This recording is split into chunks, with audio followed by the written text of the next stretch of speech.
Bold predictions, the things that you claim that you believe and you would bet your own money on. Well, let's just see about this. First up tonight, this would be familiar. Evan from Brooklyn, New York said Georgia will play Oregon for the national championship. Specificity is key here. This is a 9.5 on the boldness scale. Despite the fact that you could easily foresee this, you could envision this, Georgia versus Oregon. Georgia's got the best odds to win the whole thing. Oregon's got the fourth best odds to win the whole thing. They figure to be there. They figure to both be in the playoff. But the specificity of predicting an exact combination of teams in the championship game, that's bold. That's what bold predictions is all about. It's easy to envision, yes. Now, if you're listening in Eugene, close your ears for a second. The title game's in Atlanta this year. You guys ever faced Georgia in Atlanta? Oh, you have. 2 years ago. Score? Nope. All right, open your ears. Yeah, that's a 9.5 on the boldness scale. Next up, let's go to the Big 12. I don't think this is that bold, or maybe it is. BP from Bridgeport, Connecticut said Utah wins the Big 12. Cam Rising, a.k.a. producer Jesse's doppelganger, comes back healthy and reestablishes his connection, and he leads the Utes to the playoff. You might think since Utah is the odds-on favorite to win the Big 12 right now that this is not overly bold. And I'll grant you that. It's not overly bold, but I'm still putting a 7.5 on the boldness scale on it because even though Utah's favored, they're not favored by that much. Kansas State's right there. Kansas is there. Iowa State, now the fourth best odds. And Texas Tech and Arizona and Oklahoma State and UCF have comparable odds there in the 5th, 6th, 7th, and 8th slots. And I say all that to say this. You're brand new to the conference, so everything will be new this year. Yes, Cam Rising is back.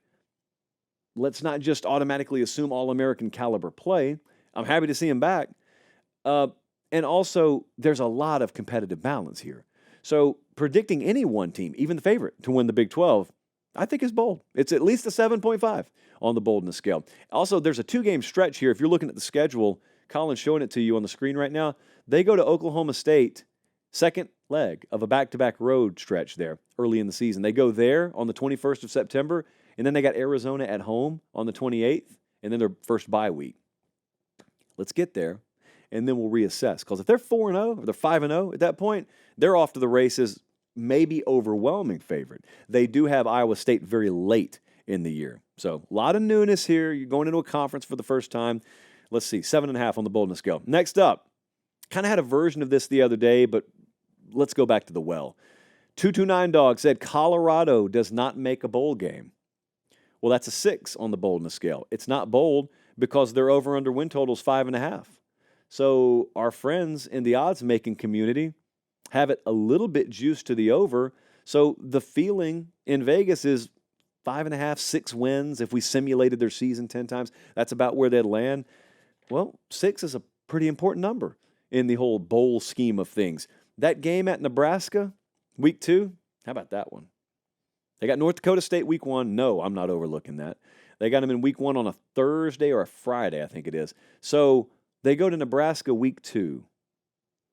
And that's not a conference game or anything like that, but it's a rivalry game, first off. And secondly, it'll give us a really good barometer, I think, where the program's at. They go to Colorado State week 3, and then, boom, you just dive into conference play.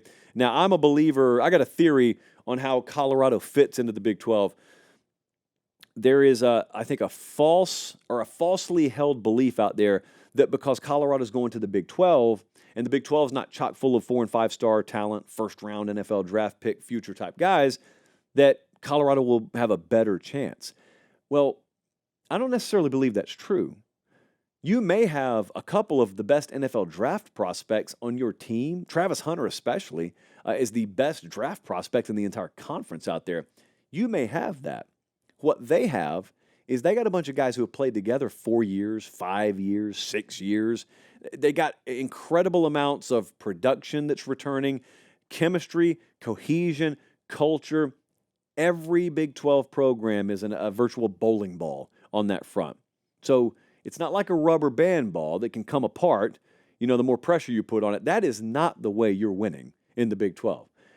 You've got to outplay people in the Big 12. And it's hard to outplay really consistent and fundamentally sound football teams. because it's not like they're poverty talent-wise. They may not match, the big boys in the Big Ten and the SEC, but to just think you're going to buzzsaw your way, to think you're gonna big boy your way through them with a couple of superior athletes, that's not the way that's going to work. It's going to be a big story either way. It's going to be fun to follow either way. 6 on the boldness scale. And last up, take a brief turn towards negative town here. You're going to see this one a lot. Florida finally fires Sunbelt Billy Napier, refused to pay too much attention to the team until he's gone. Really? You're not paying attention to the team until he's gone? Well, I don't believe that. I believe that our boy there will be tuned into the Miami game just as much as everyone else. You don't have to support Billy Napier or like him or whatever, but anyway, I always love this hunger strike mentality. I don't like my coach. I'm not watching. I'm boycotting my team. Here we go. This is a live look at you guys boycotting your team. You're not boycotting your team. Be real. You only get 12 of these things a year. You don't get many years, by the way. Average life expectancy, 75, 74, 73? Don't boycott your team. Now, if you think Billy Napier is going to be fired, that's an 8 on the boldness scale. Could see it. I don't personally expect it. Could see it, though. Is there a magic number? Their over win total, let me stop and tell you the over-under win total at FanDuel is 4.5. Heavily juiced to the over, but it's at 4.5. That's low. That's not Florida. That's not the Florida standard. So that's the starting point. So is there some magic number? Is it win 6 games or you're out of here? I don't ever know if that's the case. There are a few ways this could go, though. So the first one is just disaster. They go 4-8. They go 3-9. Yeah, he's probably gone. There is another scenario where they just pop an entire surprise 9-3 or 10-2 on you, and he's the coach of the year. Both of those things could happen.